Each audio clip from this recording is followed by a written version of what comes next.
अंधी गार के कैदी सेकंड पार्ट। जैसा कि आप देख चुके हैं, रेहान, कबीर और मुस्तफा छुट्टियां एंजॉय करने कश्मीर आते हैं। मामल टेम्पल देखने के बाद पहाड़ों की सैर के दौरान तूफानी बारिश में जिस गार में पनाह लेते हैं, लैंडस्लाइडिंग से उनका निकलने का रास्ता बंद हो चुका था। तब बाहर निकलने की आस में कई मुश्किलात से गुजरने के बाद पानी के गार में पहुंचकर आराम करने के लिए सो जाते हैं। जिससे आगे अब जब गार के इस घप अंधेरे में मुस्तफा की आंख खलती है तो वो पहले तो अपनी आंखें मिलता है कि इसे कुछ भी दिखाई क्यों नहीं दे रहा, लेकिन बजाय किसी बिस्तर के इसका हाथ जब जमीन पर पड़ता है तो इसे याद आ जाता है कि वो उस वक्त अपने दोनों साथियों के साथ अंधेरी गार में है। तब वो अपने दाएं बाएं टटोलते हुए कबीर और रेहान को हिलाता है, भाइयों अब जाग जाओ, बहुत सो लिया। जिस पर कबीर आंखें खोलते हुए बोलता है कि उफ, असकदर अंधेरा, और फिर अपना मोबाइल ऑन करके रोशनी करता है। इस दौरान रेहान भी नींद से बेदार हो चुका होता है। मोबाइल में टाइम देखते हुए कबीर हैरान होकर बताता है, हम 16 घंटे सोते रहे हैं। उस वक्त शाम के 5 बज रहे हैं। ये सुनकर मुस्तफा और रेहान भी हैरान होते हैं। अब कबीर पूछता है, ऊपर की साइड सफर करें जिस तरफ से गार में पानी आ रहा है, या नीचे की तरफ को जाएं जिस तरफ को पानी जा रहा है। तब रेहान कहता है कि टॉस कर लेते हैं। जिस तरफ का टॉस निकला उसी तरफ को चल पड़ेंगे। लेकिन मुस्तफा बोल पड़ता है, मेरे ख्याल में नीचे की तरफ जाना मुनासिब रहेगा। उसकी 3 वजूहात हैं। नंबर 1 तो यह है कि पानी का बर्फ की तरह ठंडा होना, ये बता रहा है कि पानी किसी ग्लेशियर से पिघल कर आ रहा है, और ग्लेशियर तो यहाँ से मीलों दूर हैं, और ये भी नहीं मालूम कि कितने बारीक रास्तों से पानी इकट्ठा होकर और एक नाली की तरह जमा होकर बह रहा है। इसलिए ऊपर की जानिब गार के मजीद तंग हो जाने का इम्कान ज्यादा है। और दूसरी वजह नीचे की जानिब जाने की ये बनती है कि चढ़ने की निस्बत उतरने में ताकत कम खर्च होती है, जिससे हम कम ताकत लगाए ज्यादा से ज्यादा फासला तय कर पाएंगे। और आखिरी वजह वही है कि ऊपर की निस्बत नीचे गार के खले रहने का इम्कान ज्यादा है, क्योंकि आगे इसमें अगर मजीद पानी की चश्मे मिलते रहे तो रास्ता खिला ही होगा। इस पर तीनों ने नीचे के रुख चलना शुरू कर दिया, लेकिन ये रास्ता बावजूद खिला और ऊंचा होने के पहली गार की निस्बत काफी खतरनाक इसलिए था कि यहाँ गार की दीवारें पानी के मुसलसल बहाव की वजह से काफी चिकनी थीं, जिसकी वजह से स्लिप होकर चोट लगने का एहतिमाल हर कदम पर था। उसीलिए रोशनी लेकर चलने वाले कबीर को बार बार पीछे मुड़कर रास्ते पर रोशनी डालनी होती थी, ताकि पीछे वाला कोई ठोकर खाकर स्लिप ना हो जाए। उसी तरह चलते अब गार काफी तंग, लेकिन इसकी छत काफी ऊंची हो चुकी थी, और पानी भी यहाँ बजाय नाली की तरह चलने के ठहरा ठहरा महसूस हो रहा था, और इन्हें अब उसी पानी में ही चलना पड़ रहा था, जिससे उनके पांव और टांगें यख हो रही थीं। अब जब उसी तरह चलते गार आगे एक कदम बाएं जानिब मुड़ रही थी, तो अचानक ही सबसे आगे चलते कबीर के धड़ाम से पानी में गिरने की आवाज आई, और गार में मुकम्मल अंधेरा छा गया। जिस पर मुस्तफा और रेहान दोनों ने एक साथ कबीर को पुकारा, लेकिन दूसरी तरफ से कोई जवाब ना आया। तो दोनों ने ही अपने मोबाइल अपनी पॉकेटों से निकाल कर ऑन किए, और इस तरफ रोशनी डाली जहां कबीर था, तो वहां गार बाएं जानिब मरती दिखाई दे रही थी, जबकि कबीर गायब था। जिसका मतलब ये था कि बाएं जानिब आगे ये कदम पानी बहुत गहरा है, जिसमें कबीर स्लिप होकर डूब चुका है।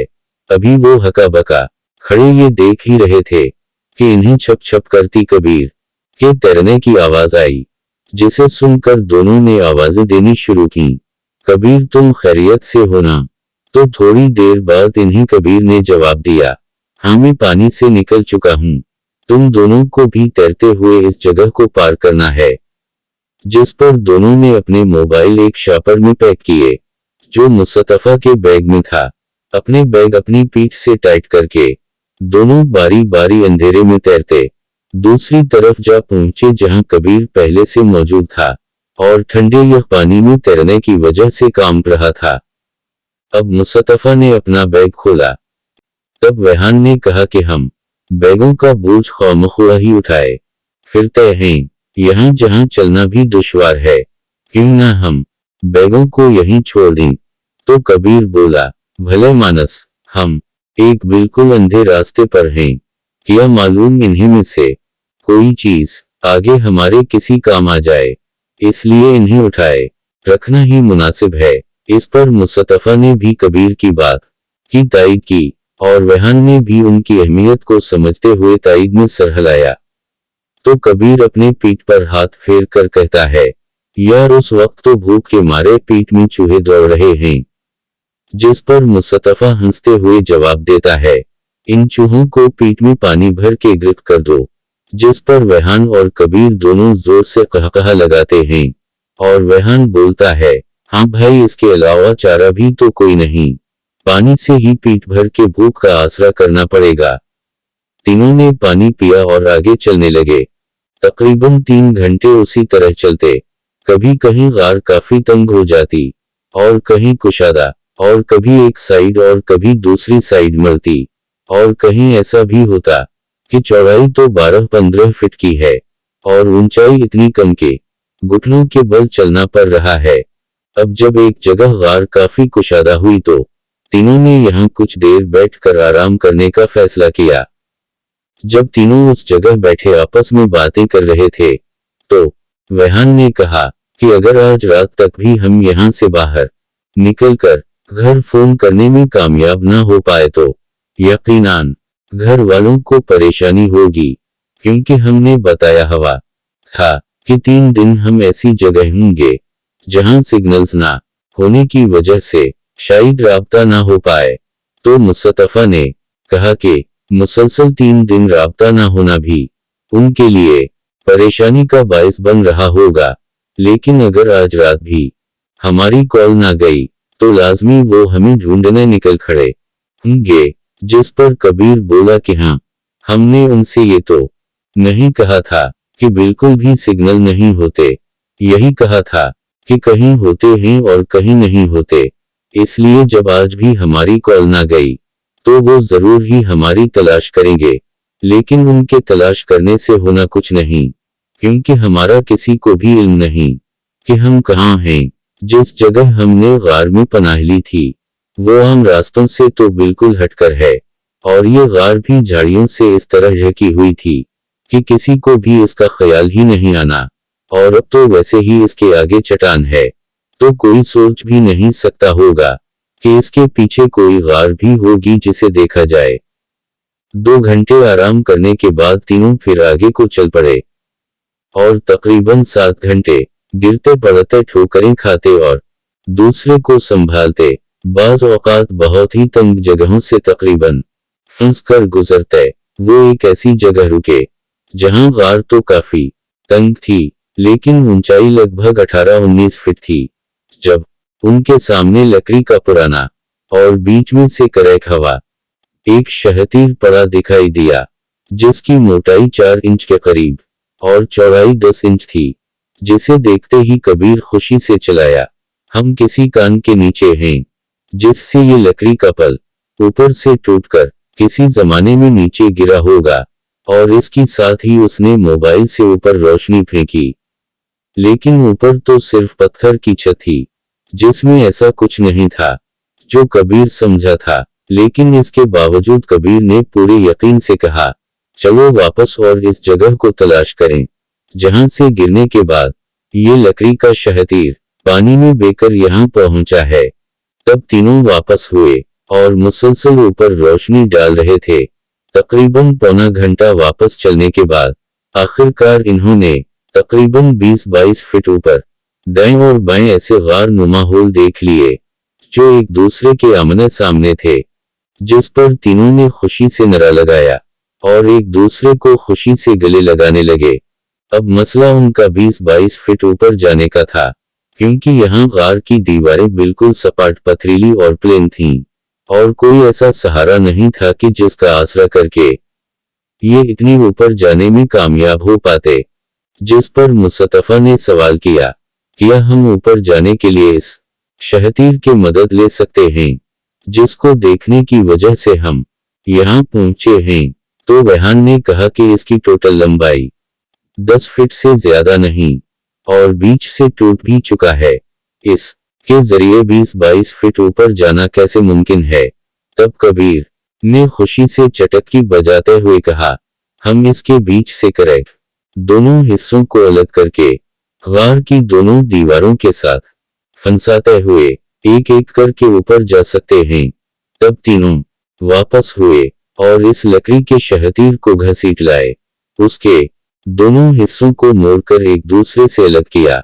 अब सबसे पहले एक हिस्से को जमीन से तकरीबन 3 फीट ऊपर रखकर फंसाया गया। इस पर कबीर चढ़ के बैठ गया तो उसे दूसरा हिस्सा थमाया गया। दूसरे हिस्से को कबीर ने पहले वाले से कुछ ऊपर फंसाया और फिर उस पर बैठकर एहतियात से नीचे वाले को ऊपर उठाया और इसे फिर थोड़ा ऊपर अच्छी तरह जमा कर बहुत एहतियात से नीचे वाले लकड़ी के शहतीर को ऊपर उठाया। और इस तरह वो यही अमल दोहराता रहा, जबकि मुस्तफा और रेहान उसे मुसलसल तहम्मुल और एहतियात की तलकीन कर रहे थे, क्योंकि वो जानते थे कि इनमें से अगर कोई एक भी किसी चोट का शिकार होगा तो उसको यहाँ से निकालना बहुत मुश्किल हो जाएगा।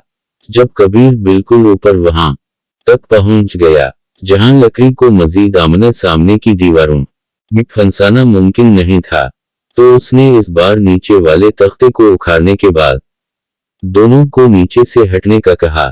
जब वो फासले पर चले गए तो कबीर ने नीचे वाला शहतीर का टुकड़ा वापस नीचे फेंक दिया और जिस टुकड़े पर बैठा था उसी की ऊपर वाली साइड पर आहिस्ता आहिस्ता खिसकना शुरू कर दिया, क्योंकि अगर इस टुकड़े की नीचे वाली साइड पर अपना वजन डालता तो इसने अखर जाना था और कबीर इसके समेत ही 20-22 फीट नीचे जा गिरता और ऐसी चोट से जान जाने का खतरा भी हो सकता था।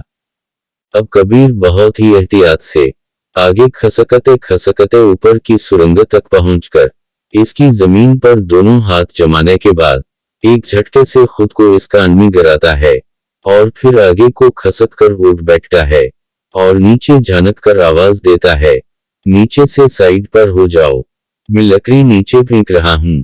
तब उसने अपनी साइड का लकड़ी का सिरा जरा सा ऊपर किया तो पिछले सिरे ने गार की दीवार को छोड़ा और ये लकड़ी नीचे जा गिरी। लकड़ी के नीचे गिरते ही कबीर ने ऊपर से दोनों को पुकार कर कहा, दोनों में से कोई ऊपर ना आए, मेरी तरह ऊपर आने से वापस गिरने के चांस बहुत ज्यादा हैं, जिसका मैं अंदाजा लगा चुका हूं। मैं इस कान में कोई रस्सी या सीढ़ी तलाश करता हूं, अगर ऐसी कोई भी चीज मिल गई तो तुम दोनों बगैर जान को खतरे में डाले ही ऊपर आ पाओगे।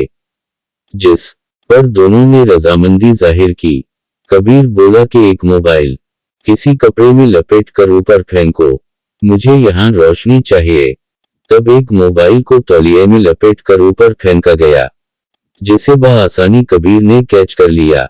अब कबीर ने इस कान में चलना शुरू किया तो ये कान अंदर काफी सारे चैनल्स में तकसीम थी और एक भूल भलियों का सा नजारा थी, जिसे देखते हुए कबीर ने इस ख्याल से कि वो आगे बढ़ते बढ़ते कहीं वापस आने का रास्ता ही ना गंवा बैठे, वो हर ऐसे मोड़ पर जहां सुरंग 2 हिस्सों में बट रही होती वो वहां ठहर कर जमीन पर मिट्टी इकट्ठी करके वापसी के रास्ते की तरफ तीर का निशान बना देता और यूं तकरीबन 1.5 घंटा मुख्तलिफ चैनल्स में घूमने के बाद इसे एक लकड़ी की फिक्स सीढ़ी ऊपर जाते दिखाई दी, जिसे अखीर लाना तो कबीर के लिए मुमकिन नहीं था। लेकिन जब वो उस सीढ़ी पर चढ़कर ऊपर पहुंचा तो उसे वहां एक स्टोर दिखाई दिया, जिसमें कुछ बहुत ही पुरानी कदालें बेलचे पड़े नजर आए और उसी स्टोर में ही एक जंग आलूद खाली ड्रम के पीछे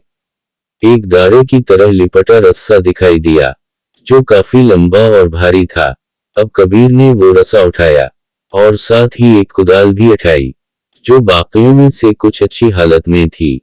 फिर वापस इस सीढ़ी से नीचे उतरा जिसके जरिए वो यहाँ पहुंचा था, और फिर अपने लगाए निशानात जो फॉलो करते, वो इस जगह पहुंचा जहां नीचे मुस्तफा और रेहान बहुत देर से इसके इंतजार में थे, और इन्हें यकीन था कि कबीर जरूर कुछ न कुछ तलाश कर लाएगा।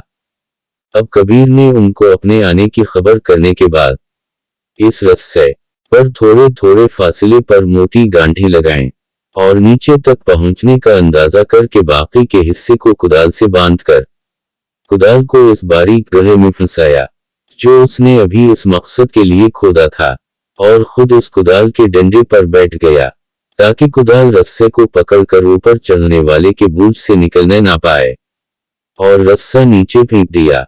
रस्सा पकड़कर रेहान और मुस्तफा दोनों बआसानी ऊपर चढ़ाए। तब मुस्तफा ने रस्सा वापस ऊपर खींचा और उसे कबीर की हिदायत के मुताबिक लपेटने लगा।